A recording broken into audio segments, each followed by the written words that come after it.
बिस्मिल्लाहिर्रहमानिर्रहीम। अस्सलामुअलैकुम दोस्तों, उम्मीद आप सब खैरवाफियत से होंगे। सुल्तान फिरोज शाह तुगलक पार्ट 14। मसरूर खान जहां से मिले थे। खान जहां को रिहाना के साथ उनकी उनसियत और मोहब्बत का हाल मालूम था, हालांकि वो समझते थे कि उनकी मोहब्बत का हाल शायद किसी को भी मालूम नहीं है। उन्हें बेहद ताज्जुब हुआ कि उनकी मोहब्बत का राज आम तौर पर मशहूर ना हो जाए। वो डरे कि अगर लेस के कानों में उसकी कुछ भनक जा पड़ी तो वो सख्त बरहम हो जाएंगे और लेस के दिल में जो उनकी कदर मंजिलत है वो जाती रहेगी। वो यकीनन उनके पास ठहरना गवारा ना करेंगे, जरूर उठकर कहीं और चले जाएंगे। अब उन्होंने अपने दिल को टटोला तो मालूम हुआ कि वो रिहाना की जुदाई एक दिन तो क्या 1 घंटा भी बर्दाश्त नहीं कर सकते। चूंकि रिहाना उनके मकान के पास ही मुकीम है, इसलिए उनके दिल को इत्मीनान है। फिर भी अगर किसी रोज रिहाना नहीं आती तो उन्हें तशवीश हो जाती है और वो किसी न किसी बहाने से लेस के खेमे पर पहुंच जाते हैं। गरज के जब तक उस बुते तन्नास को देख नहीं लेते और उससे बातें नहीं कर लेते, उनके दिल को आराम नहीं आता। लेकिन अब उन्हें दानिशमंदी इस बात में मालूम हुई कि वो रिहाना से ज्यादा रब्त व जब्त ना बढ़ाएं, उससे मुलाकात में एहतियात रखें और कोई बात ऐसी ना करें जिससे लेस को कुछ शुबा हो जाए। साथ ही ये भी मुनासिब मालूम हुआ कि लेस की ऐसी खिदमत करें कि अगर उन्हें रिहाना से उनकी मोहब्बत का हाल मालूम भी हो जाए तो वो ज्यादा खफा ना हो, नाराज होकर वहां से चले ना जाएं। वो खूब जानते थे कि लेस निहायत नेक और बड़े सीधे आदमी हैं। उनसे यानी मसरूर से मोहब्बत भी करते हैं, शायद जल्दी खफा ना हो। मगर वो इस बात को भी समझते थे कि वो यानी लेस इराक के रहने वाले हैं। उस सरजमीन में मोहब्बत करने वालों को अच्छी नज़र से नहीं देखा जाता। फिर वो सोचने लगे कि हिंदुस्तान में भी यही बात है। यहाँ भी जब किसी को किसी से मोहब्बत हो जाती है तो दोनों बदनाम हो जाते हैं और लड़की के वालिदैन लड़के की सूरत देखना भी गवारा नहीं करते। गरज उस किस्म के ख्यालात मसरूर को परेशान रखते थे और उससे उन्हें रूहानी अजियत होती थी। ना तो उनके बस की ये बात थी कि वो रिहाना से रब्तो जब्त कम कर दें, मुलाकातों में एहतियात करें, और ना इसे ही मुनासिब समझते थे कि ताल्लुकात को और बढ़ाएं।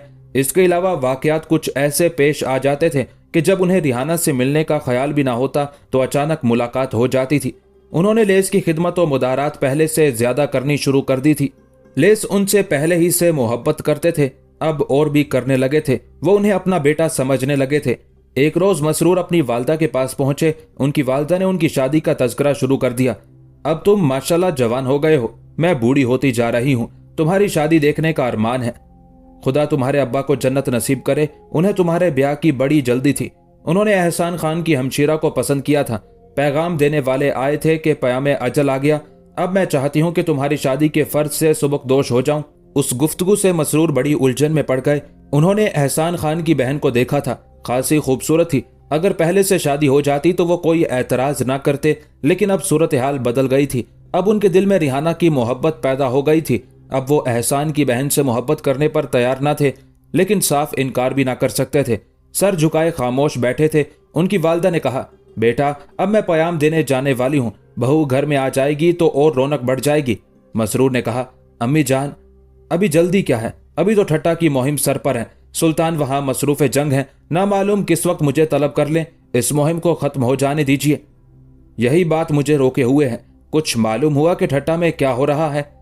जंग हो रही है। ये नहीं कहा जा सकता कि कब ये जंग खत्म होगी। अम्मी खुदा करे जल्द खत्म हो जाए। कुछ देर और बैठकर मसरूर वहां से उठे और हुरबानो के कमरे में पहुंचे। मालूम हुआ कि वो गुस्ल करने गई हैं। वो वहां से सीधे अपने कमरे में आए। उन्होंने देखा कि रिहाना वहां खड़ी है। वह उस हूर जमाल को अपने कमरे में खड़ा देखकर हैरान रह गए। रिहाना ने शायद उनके कदमों की चाप सुन ली थी। उसने पलट कर देखा। उस वक्त उसके चेहरे पर नूर बरस रहा था, जहां बख्श लबों पर हल्का सा तबस्सुम था। उसने उनकी तरफ घूमकर कहा, मैं हूरबानो के कमरे में गई थी, वो वहां नहीं मिली। मैंने समझा कि आपके पास होंगी, यहाँ चली आई। यहाँ देखा तो कमरा ही खाली था। मसरूर ने उसके आतिशनाक रुखसार को देखते हुए कहा, हूरबानो गुस्ल करने गई हैं, मैं अम्मी जान के पास बैठा था। बैठ जाइए, हूरबानो तो यहीं आ जाएगी। अगर नईमा यहाँ आ गई तो ना मालूम क्या शरारत कर बैठे, इसलिए मुझे जाना ही चाहिए। मगर तुम नईमा से इतना क्यों डरती हो? वो बड़ी शौक लड़की है, ना मालूम क्या कह बैठे। मैं उसे समझा दूंगा, वो कुछ ना कहेगी। ना ना, आप उससे कुछ ना कहें, वो बड़ी शरीर है। अगर यहाँ चुप रही तो खेमे पर जाकर बरसेगी। मुझे तुमसे एक बात कहनी थी, जल्दी से कह डालिए। जरा की जरा इत्मीनान से बैठकर सुन लीजिए। अच्छा। वो बैठ गई। उसे जरा फासले पर मसरूर बैठ गए। मसरूर उस मस्ते शबाब को देख रहे थे। कभी कभी वो भी शर्मीली नजरों से उन्हें देख लेती थी। उसने कहा, कहिए ना, क्या चाहते थे आप? मैं ये सोच रहा हूं कि कहूं या ना कहूं, फिर पहले सोच ही लिया होता। अच्छा तो सोच लूं? रिहाना ने उठने का इरादा करते हुए कहा। हाँ, खूब सोच लीजिए, मगर तुम चली कहाँ? आप सोच लीजिए, जब फिर आऊंगी तब सुन लूंगी। सोचना यह है कि तुम उस बात को सुनकर खफा तो ना हो जाओगी। ऐसी बात ही क्यों कहते हो? बात तो ऐसी नहीं है, मगर खौफ है। जब कोई ऐसी बात ही नहीं है तो फिर खौफ क्या कह डालिए। अच्छा तो सुनिए। रिहाना फिर इत्मीनान से बैठ गई और मस्तो बेखुद करने वाली होशरुबा निगाहों से मसरूर को देखने लगी। मसरूर ने कहा, मैं खान जहां के पास गया था। मुझे मालूम है। वो कहते थे कि रिहाना बड़ी खूबसूरत लड़की है।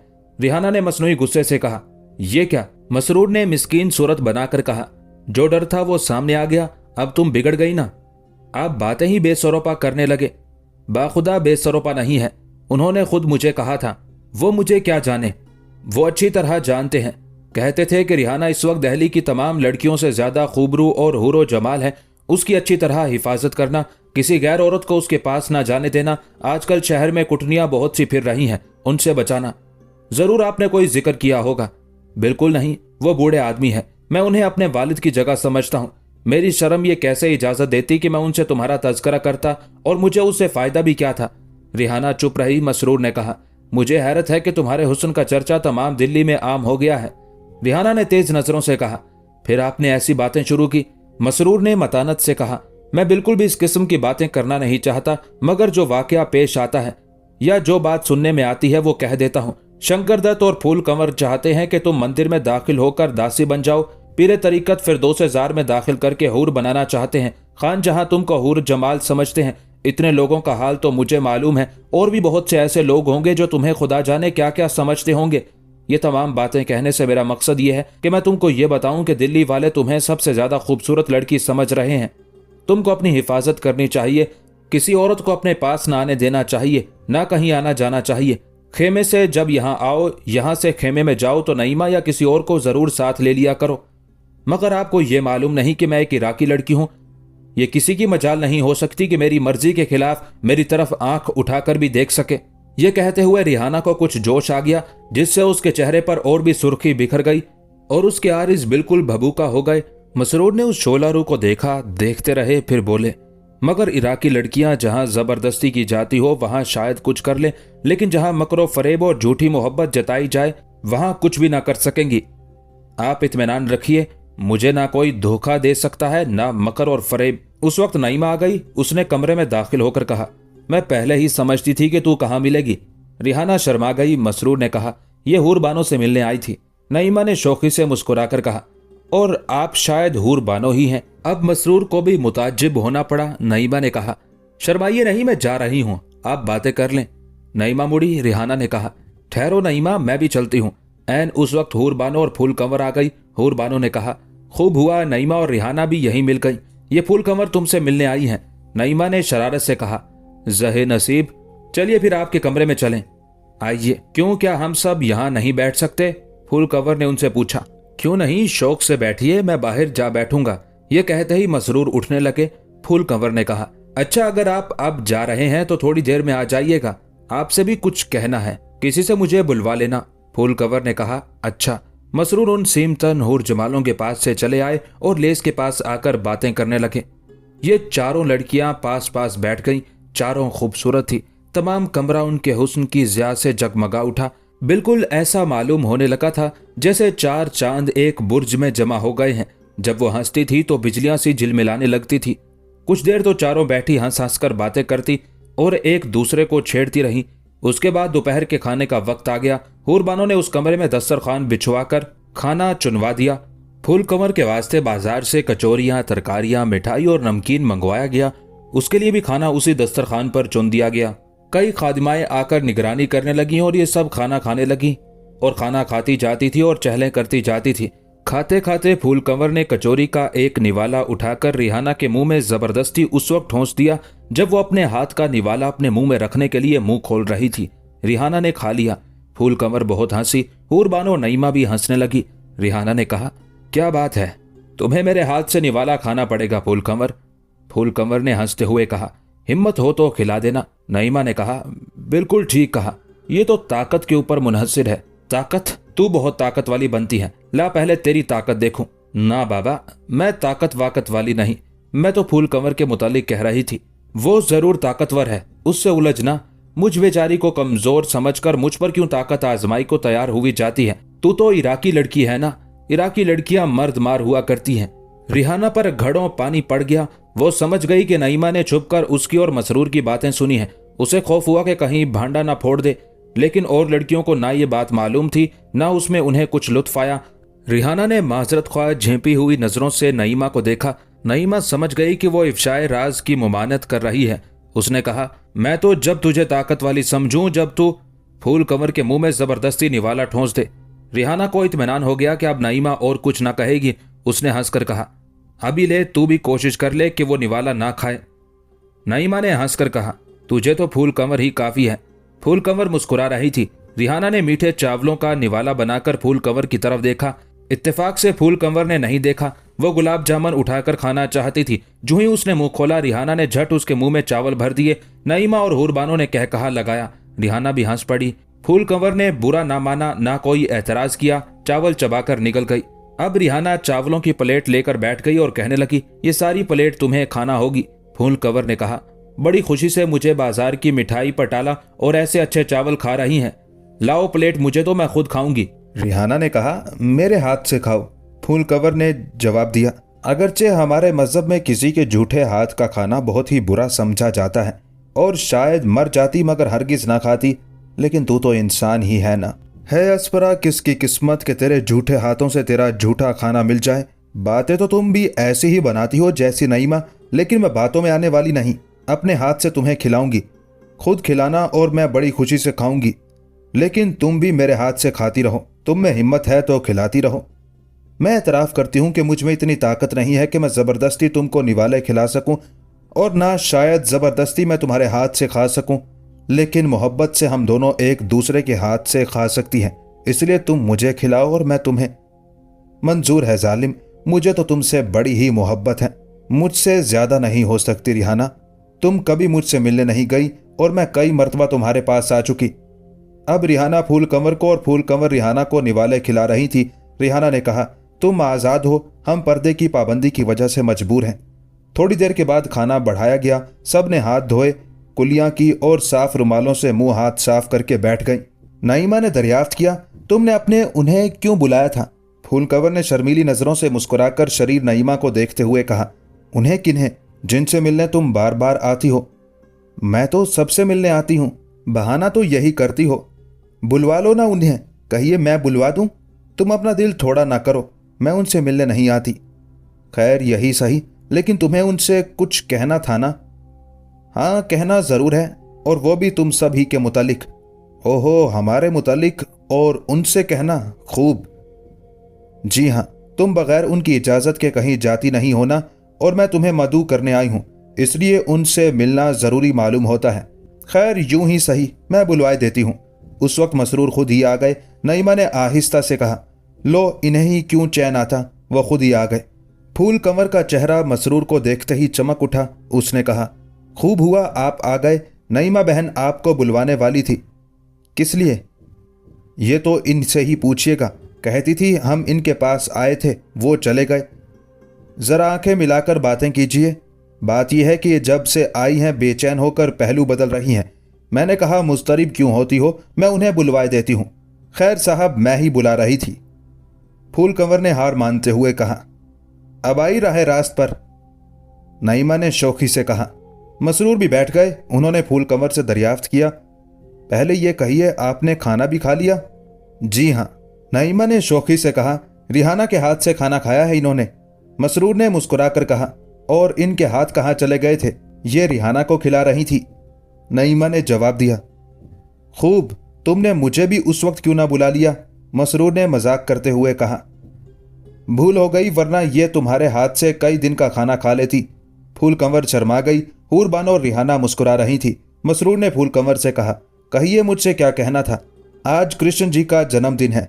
रात को कृष्ण पूजा होगी, दासियों का नाच गाना भी होगा, सारे मंदिर में चरागा किया जाएगा। मैं इसलिए आई हूं कि आपको और इन्हें सबको ले जाऊं। क्या मैं भी उस महफिल में शरीक हो सकूंगा? मसरूर ने पूछा। अगरचे मुसलमान मर्दों को उस महफिल में शरीक होने की इजाजत नहीं है, लेकिन मैं जरूर आपको शरीक करूंगी। लेकिन हम लोग नाच गाने के शौकीन नहीं हैं। ये तवाइफों का नाच गाना नहीं है, मंदिर जी की दासियों का है, उन दासियों का जिनका नाच देखने और गाना सुनने की आरजू बड़े बड़े रईस और अमीर रखते हैं। एक और बात भी है। मसरूर ने पूछा, वो क्या? फूल कंवर ने कहा, एक नाटक भी होगा। एक दासी कृष्ण जी का पाठ करेगी और मैं राधा का। ओहो, ये बात है। लेकिन सुना है राधा तो नाच गाकर कृष्ण जी को खुश किया करती थी। फूल कंवर ने शर्मा कर कहा, मैं भी नाचूं गाऊंगी। तब तो मैं जरूर चलूंगा। नईमा ने मुस्कुराकर कहा, मगर तुम्हें नाचना गाना आता भी है? फूल कंवर ने कहा, बहुत मामूली। तुमने तो बाकायदा तालीम हासिल की होगी। नईमा ने पूछा। मंदिर जी से ताल्लुक रखने वालों को यह तालीम हासिल करनी ही पड़ती है। जब तो तुम अच्छा नाचती गाती होगी। देख लेना, तुम तो अक्सर नाचती गाती रहती होगी। नहीं, साल में सिर्फ 2 मरतबा, एक कृष्ण जी के जन्मदिन में और दूसरे होली के मौके पर। अच्छा, तो अब आप तैयार हो जाइए। रिहाना और नईमा को तो अपने बुजुर्गों से इजाजत लेनी है और हुरबानो को अम्मी जान से। आप सबको इजाजत दिलवा सकते हैं, मेहरबानी करके दिला दीजिए। मसरूर ने नईमा और हुरबानो को देखकर कहा, कहो भाई, तुम्हारी क्या राय है? रिहाना तो शर्माकर चुप हो गई। नईमा ने कहा, जैसे आपकी मर्जी हो। अच्छा, तो चलो मैं इजाजत दिला दूंगा। फूल कंवर ने मुस्कुराकर कहा, शुक्रिया। मसरूर ने रिहाना और नईमा को इजाजत दिला दी। हुरबानो ने खुद अपनी अम्मी से इजाजत ले ली। तीनों ने तैयारी शुरू कर दी। लिबास बदले और असर की नमाज पढ़कर जाने को तैयार हो गई। मसरूर ने भी लिबास बदला और तैयार हो गए। गरज ये कि सब गाड़ियों में सवार हुई। मसरूर घोड़े पर सवार हो गए। चूंकि वापसी पिछली रात को करार पाई थी, इसलिए मसरूर ने एहतियातन 5 सवारों को भी अपने हमरा ले लिया। ये सब दिल्ली की तरफ रवाना हुए। दिन छुपने से पहले ये लोग दहली में दाखिल होकर शंकर दत्त के मकान पर पहुंच गए। आज सारा मकान अंदर और बाहर से खूब आरास्ता किया गया था। तमाम नौकर और वफादार खादिमाएं बड़े मसरूफ थे। मालूम होता था कि मंदिर के अलावा उस मकान में भी चरागा का इंतजाम किया जा रहा था। शंकर दत्त ने मसरूर को हाथों हाथ लिया। फूल कंवर, रिहाना वगैरह को अंदर मकान में ले गई और उनकी बड़ी मुदारात करने लगी। दिन छुपते ही रोशनी कर दी गई। मकान के हर गोशे में, हर तरफ की दीवार में, छतों पर, बुर्जों में मिट्टी के बड़े बड़े दियों की कतारें लगा दी गई थी और उन तमाम दियों को रोशन कर दिया गया था। खूब चरागा हो रहा था और रोशनी की कसरत से तमाम महल जगमगा उठा था। मसरूर जिस कमरे में ले जाकर बिठाए जाया करते थे, उसमें कसरत से मोमबत्तियां रोशन कर दी गई। सारा कमरा बुकाए नूर बन गया था। उस कमरे में जो कृष्ण जी का मुजस्मा था, उसके गले में बहुत से फूलों के हार पड़े हुए थे। मुजस्मे के गिर्द भी फूलों के बड़े बड़े हार लटक रहे थे।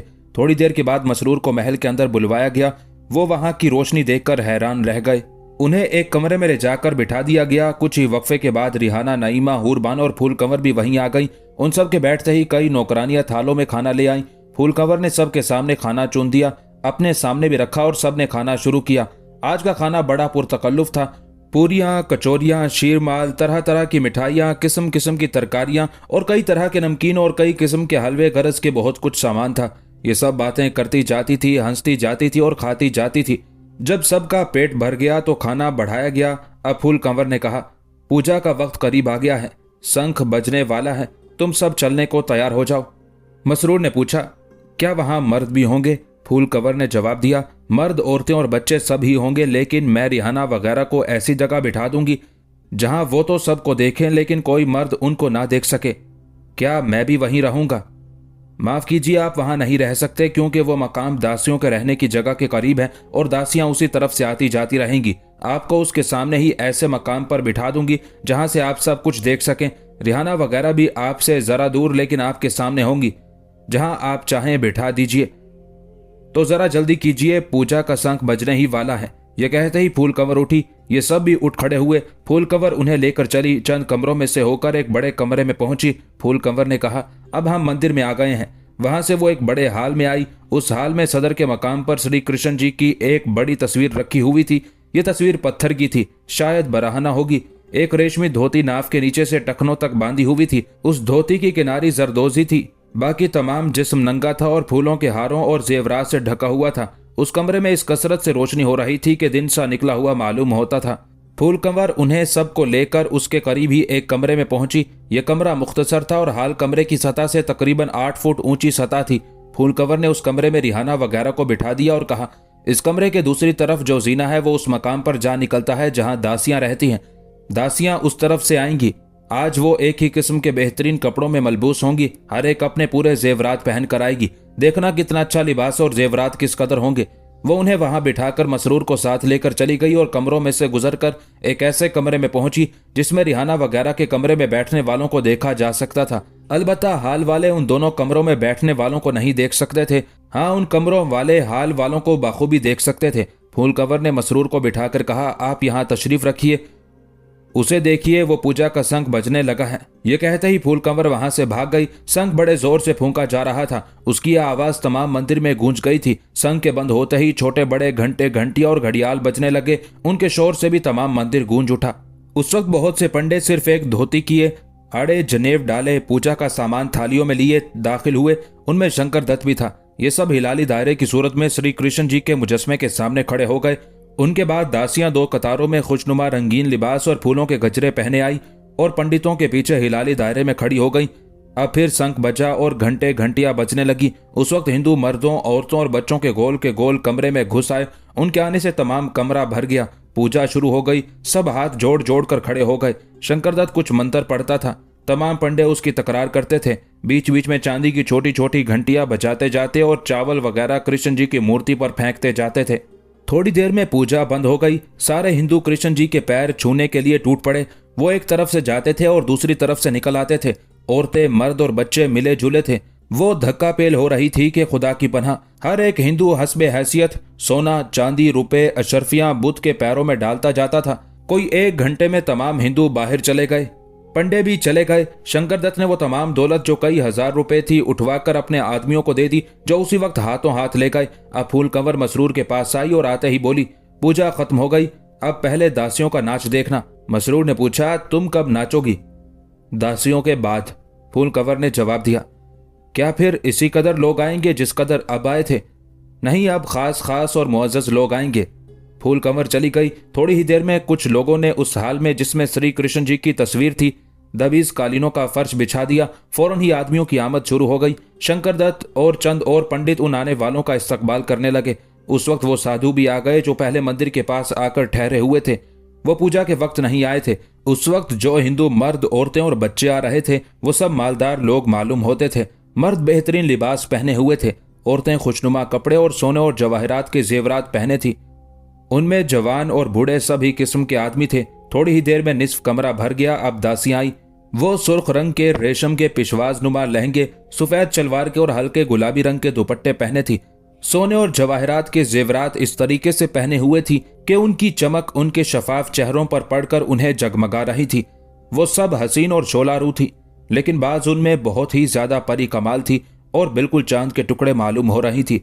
उन सब ने आते ही मिलकर रक्स और सरूर शुरू किया। चूंकि सबको नाच में महारत हासिल थी, इसलिए इस तरह नाची के हाजरीन दंग रह गए। फिर सब ने मिलकर श्री कृष्ण जी की तारीफ में एक गीत गाया। सब खुश इल्हान थी। उनकी तरन्नुम रेज सुरीली आवाजों ने सुनने वालों को मस्त और बेखुद कर दिया। हर शख्स ने रुपयों और अशरफियों के ढेर लगा दिए। उसके बाद दासियां एक तरफ खड़ी हो गई। चांदी की घंटियां बजी और एक दासी कृष्ण जी का रूप भर आई। वही सांवले रंग का नमकीन चेहरा, बांसुरी बजाती हुई। सर पर बालों को इस तरह कर लिया गया था जिस तरह श्री कृष्ण जी के घुंघरियाले बाल थे। उसने निहायत ही दिलफरेब अंदाज और प्यारे लहजे में बांसुरी बजाई। सुनने वाले हैरान रह गए। थोड़ी देर में उसने बांसुरी बंद कर दी। अब फूलकंवर राधा का रूप भर कर आई। उसने ऐसा खुशनुमा लिबास पहन रखा था कि उसके सिडोल जिस्म का हर उज़्व साफ तौर पर नुमाया हो रहा था। खसूसन सीने का उभार तो कयामत ही ढा रहा था।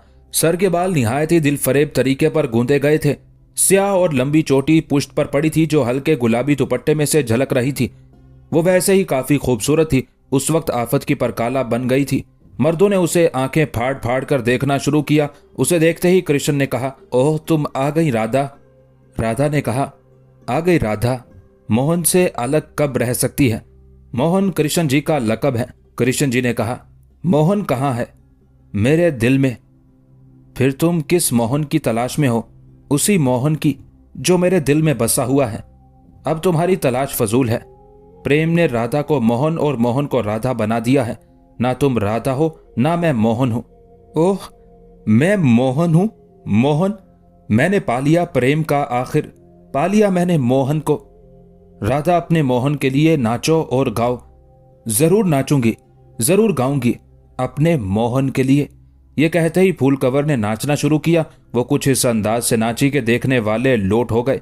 उसके घुंघरुओं की आवाज और नाचने में पैरों का अंदाज देखने वालों के दिलों को मसलने लगा। मसरूर को भी ताज्जुब हुआ कि वो कितना अच्छा नाचना जानती है। लोग उसकी तारीफें कर रहे थे और रुपयों और अशरफियों के उसके सामने ढेर लगाते जाते थे। उस वक्त फूल कंवर भी नाचते नाचते मस्त हो गई थी। कुछ देर के बाद उसने नाचना बंद कर दिया। कृष्ण ने कहा, वाह वाह, आज तो तुमने खुश कर दिया। अच्छा, अब गाऊं? फूल कंवर गाने लगी। कुदरत ने उसे बड़ा ही सुरीला गला अता किया था। उसकी नगमा रेज आवाज ने तरन्नुम बखेर दिया। दरो दीवार से नगमे के चश्मे फूट निकले। सुनने वालों पर कैफ आवर मदहोशी तारी हो गई। शायद ही कोई अपने होशो हवास में रहा हो। सब झूम रहे थे। जब वो खामोश हुई तो लोगों ने इस कदर दाद दी कि फूल कंवर का भी जी खुश हो गया। अब फूल कंवर ने एक बहुत बड़ी चांदी की थाली ली और एक सिरे से लोगों के पास जाना शुरू किया। हर शख्स उसकी थाली में अशरफियां उंडेलने लगा। चूंकि सब लोग बैठे हुए थे, इसलिए फूल कंवर को झुककर थाली सामने करना पड़ती थी और इस तरह उसका आतिशनाक चेहरा सबके सामने और इतना करीब हो जाता था कि उसके सांस की खुशबू की महक लोग सूंघ लेते थे। उस वक्त किसी ने भी उसे रुपए ना दिए, बल्कि अशरफियां दे रहे थे। कई थालियां अशरफियों से भर गई। शंकर दत्त एक तरफ बैठा उन अशरफियों की थालियों को हरीसाना निगाहों से देखकर खुश हो रहा था। उसका चेहरा और उसकी आंखें चमक रही थी। जब फूल कंवर सबकी जेबें खाली करा चुकी तो नौकरानियों को अशरफियों की थालियां देकर उनके साथ चली गई। अब एक एक दासी ने आकर नाचना और गाना शुरू किया। मालदार लोगों ने उनमें से भी हर एक को अशरफियां दी। ये अशरफियां उसी दासी ने अपने पास रख ली जिसे दी गई थी। गोया ये उन्हीं का इनाम था। उस वक्त फूल कंवर उस लिबास में जिसमें वो नाची गाई थी मसरूर के पास आई। मसरूर ने उसकी तारीफ की। उसने कहा, देख लीजिए, जरा सी मेहनत से मैंने कितनी दौलत जमा कर ली। हर साल मुझे इतनी ही अशरफियां मिल जाती हैं। उस वक्त एक दासी गा रही थी कि औरत ने बुलंद आवाज में कहा, मेरी बच्ची। दासी ने उसकी तरफ बढ़ते हुए कहा, अम्मा, अम्मा। उस वक्त कई पंडे हाल में घुस आए। शंकर दत्त भी खड़ा हो गया। कुछ शोर सा होने लगा। फूल कंवर ने मसरूर से कहा, मैं अभी हाजिर हुई, जरा देखाऊं ये कैसा हंगामा हो गया। ये कहते ही फूल कंवर दौड़ी चली गई। मसरूर उसकी तरफ देखने लगे।